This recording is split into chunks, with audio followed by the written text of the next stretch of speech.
From Apple Music Radio and the host of the Nadeska Show, please welcome our girl, Nadeska Alexis.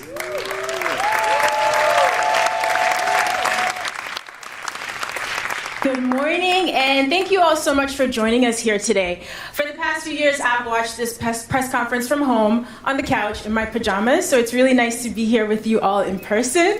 At Apple Music, we are very, very passionate about celebrating and supporting artists and about having meaningful conversations around music. So we are thrilled to be joining the NFL and Rock Nation to bring the Apple Music Super Bowl 57 halftime show to life.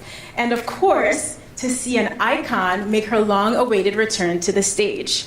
Today, we get to hear what this moment means to her directly from her. So please join me in welcoming Rihanna.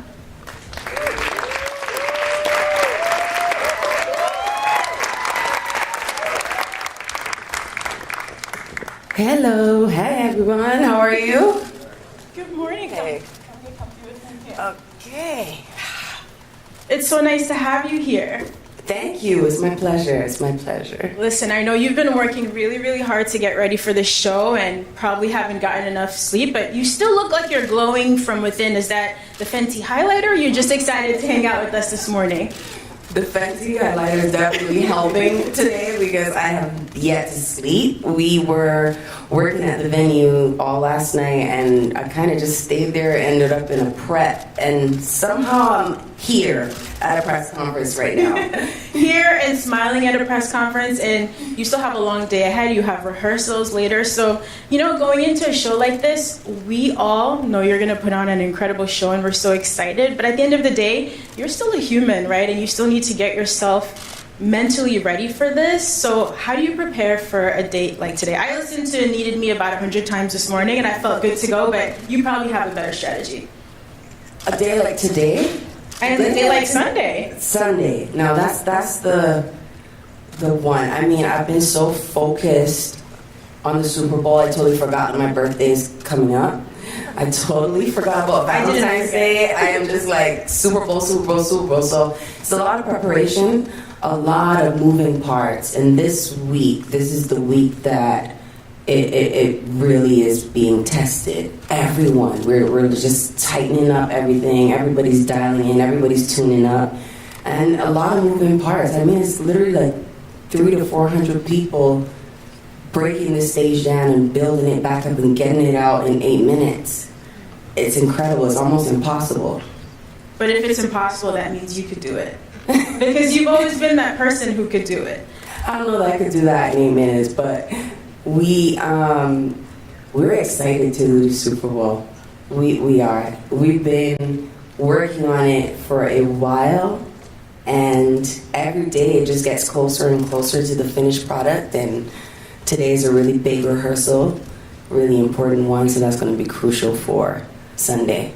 I'm excited to see that. And, I'm a big believer in timing, that some of the most special and magical moments in our lives, they line up in a way that I think that we can't always anticipate and predict. It's like the universe knows. So I'm wondering for you, what does it feel like for this performance to land at this moment in your life and in your career?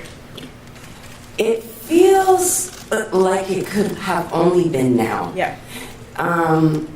I mean, when I first got the call to do it again this year, I was like, you sure? Like, I'm 3 months postpartum. Like, should I be making major decisions like this right now? Like, I might regret this. But when you become a mom, there's something that just happens where you feel like you could take on the world, you can do anything, and the Super Bowl is one of the biggest stages in the world. So as scary as that was, because I haven't been on stage in 7 years, there's something exhilarating about the challenge of it all. And it's important for me to do this year. It's important for representation. It's important for my son to see that.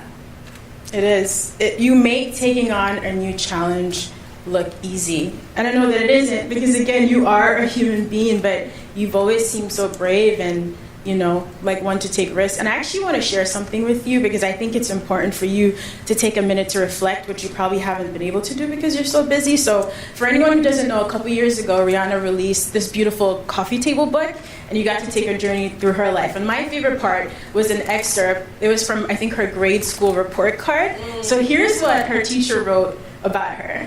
She is sure of herself and displays a positive attitude. I still see that today.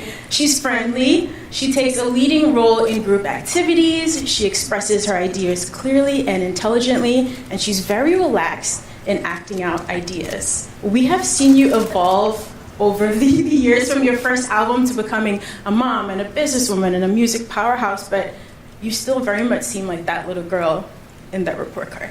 That was trippy to hear you read that out, because I feel like you were kind of describing me right now, especially the relaxed part. That's a Caribbean thing.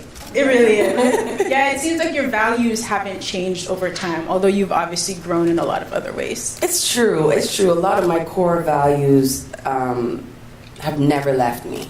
A lot of the lessons I've learned in my earliest years, I have never forgotten, and I carry them throughout my life and my career.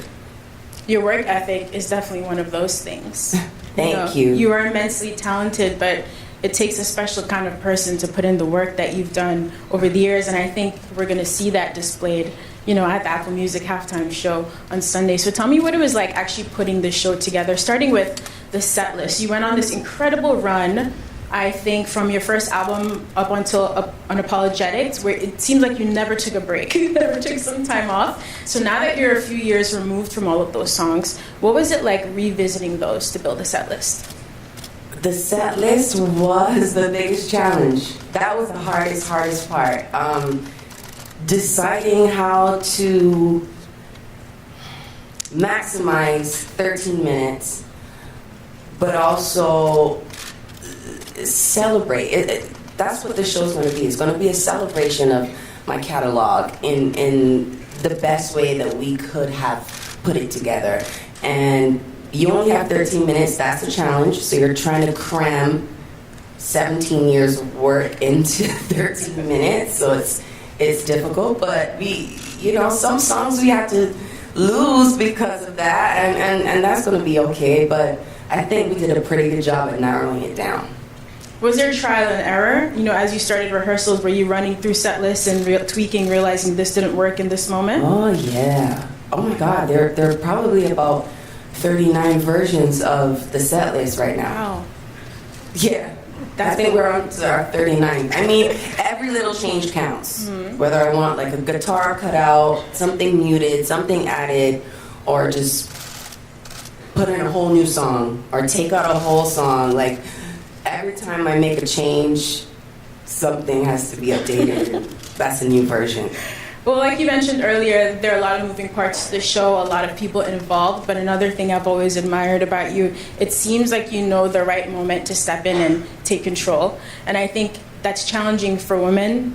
We're always nervous sometimes, me personally, of coming off too controlling or too bossy, but sometimes you know in your gut what the right thing is for you. So how much have you been really getting into all of the details of putting the show together?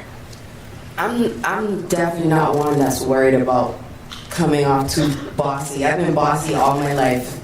Ever since I was a little girl, I promise you this. Like, hell of annoying too, but I know some people get irritated, but it's writing on me. There are a lot of people who are part of this show, and a huge part of the reason why this show is going to be as incredible as it is. And I couldn't have done it without them. But you know what? At the end of the day, if it flops or it flies, my name has to stand by that. And so I really get involved with every aspect of anything that I do, whether it's the Super Bowl, whether it's a makeup product, whether it's Savage lingerie, like whatever I do, I'm that annoying girl who's gonna talk about everything. I want to see the copy on the website. I want to name every lipstick that I make. Like I care about it. I love it. I really do. It all goes back to that little girl. I'm telling you from the report card. Little bossy big head It's girl. really amazing. Bossy in the building. And so another thing that goes into such a big performance in such a limited time is the physical stamina. Exhaustion is a real thing, right? But then that's something that you have to deal with, and your breath control and dancing on stage and all of that. Especially postpartum. I couldn't do it. Last year after I had my baby, it took me months to wear regular pants again. This is one of those few occasions. So what has it been like physically getting yourself ready for this? The physical challenge has definitely been immense for many reasons, of course. But I haven't done this in a minute. That was first things first. So you're just running around for 13 minutes trying to put like a 2-hour set in 13 minutes, and you're gonna see on Sunday. From the time it starts, it just never ends, and until it's like the very last second. I know I'm saying too much, but it's a jam-packed show, and it takes a toll on your body. It does. You got this, girl. Thank you. And I'm not going to press you to reveal any details. I know we want to keep that under wraps because you've been working so hard. But look, as a Caribbean woman coming from a tiny island like Grenada, you've always made me feel so represented. I've always loved seeing you back home in Barbados at Crop Over. So I'm wondering if you're hoping to incorporate any elements of Caribbean culture in the performance. I mean, that's a big part of why this is important for me to do this show. Representation, representing for immigrants, representing for my country, Barbados, representing for Black women everywhere. I think that's really important. That's key for people to see the possibilities. And I'm honored to be here. I'm honored to be doing this year. I can't wait to see it. And we're so excited to have you back in music. Of course we missed you, but you have a whole human being now to take care of. And I know it sounds like for you, work-life balance was not necessarily a thing because you always considered those the same. But is that different now, having a child plus work? Yes, it's very different. The balance is almost impossible because no matter how you look at it, work is always something that's going to rob you of time with your child. That's the currency now, and that's where it goes. The magnitude of how much it weighs. When you make decisions on what you're going to say yes to, it has to be worth it. Mm-hmm. And this is definitely a moment that's worth it for you, right? For me, like for you, sure. What is the cultural significance for you of performing at the Super Bowl halftime show? I mean, it's a long way from home, right? Yes. It's a long way from home. It's a beautiful journey that I'm on, and I could have never guessed that I would have made it here. So it's a celebration of that. I'm excited to do that, and I'm really excited to have Barbados on the Super Bowl stage. It's a big moment for the whole Caribbean. Look, you have been a global superstar for a long time, but I need to say right now on the record, Caribbean woman, we claim you as ours. You better. Now, you've taken a few years off of music. You've been building the Fenty empire, which has been incredible to watch. But now that you're making that transition back to music, you also took some time to just live your life, to just take road trips, like things that you deserved after working so hard. So how was that period, and do you feel now refreshed and ready to get back to music? The pandemic kind of, in a weird way, forced me to slow down. Mm-hmm. And then when you have all these boundaries and restraints and rules, and you have to stay home, you kind of get creative with ways to stay entertained in a way. And road tripping was one of those things that I've always loved. I just usually road trip while I'm on tour. That's the road trip. I know. So I got to like feel the things I love about tour without having the commitment of the show every single day. It was just nice to appreciate that time. I really enjoyed it, actually. You deserved it. You seem like a workaholic, so you deserve some time off. And look, I'm not asking any questions about when music is dropping. I don't want any problems with you or with the Navy. But, you know, a couple years ago, you said that you were working on a project that would be reggae inspired. Those are your roots. And then also a project that would just kind of capture where you're going forward in this next chapter of your life. And when I talk about this with my friends, we would take anything. A classical album from Rihanna would also be fire. So I was wondering if you could just tell us a little bit about this chapter and how you're feeling musically in general. Musically, I'm feeling open. I'm feeling open to exploring, discovering, creating things that are new, things that are different, things that are off, weird, might not ever like make sense to my fans, you know, the people that know the music that I put out, that I just want to play. I want to have fun. I want to have fun with music.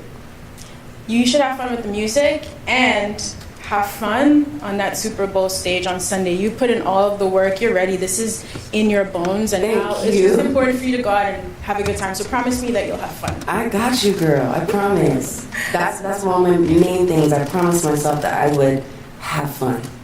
All right. That's great. And now, if it's cool with you, some of your young fans have some questions for you. If you're cool to answer those. Of course. All right. Let's do it. So the first question is from Phoenix Children's. Hi, Lisa. I'm from Phoenix Children's Hospital, and I love dancing and playing golf. I also love your makeup. It's so good. Thank you. And my question to you is, what was your favorite album to record? Ooh. Maybe favorite album to record or my favorite album? Let's get both. Okay, I really enjoyed recording Loud and Diamonds. I was on the road for both of those albums when I created them. I was touring one album, making the next, and then I came back and toured that album and made the next. And then Anti was the first time that I took my time making an album while not being on tour. And that frustrated my fans a bit, and here I am doing it again to them.